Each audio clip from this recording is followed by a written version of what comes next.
కాబట్టి ఇప్పుడు సుగ్రీవుడు అన్నాడు, వీళ్ళని చూస్తే దేవతల్లా ఉన్నారు. అసలు ఆ చేతులు చూసావా, ఎంతంత పొడుగైన చేతిలో? ఆ మూర్తిని చూసావా, ఎంతంత పొడుగున్నారో ఒక్కొక్కళ్ళు?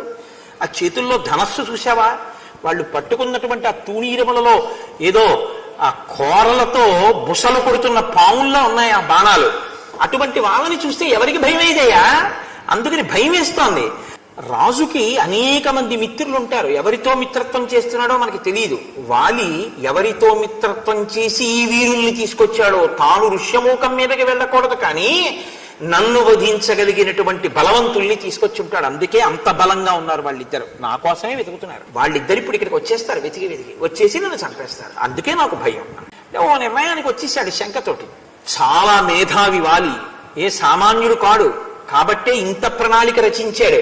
అటువంటి రాజుల విషయంలో సామాన్యులు భయంగా ఉండద్దు. ఇప్పటికే నా రాజ్యం అపహరించాడు, నా భార్యను అపహరించాడు, ఇప్పుడు నా ప్రాణములను అపహరించడానికి ప్రయత్నిస్తున్నాడు అని. మరిన్ని వీడియోస్ కోసం గాడ్ స్టేటస్ 03ని ఫాలో చేసుకోండి. అప్పుడే మీరు మరిన్ని రామాయణం వీడియోలు చూడగలరు.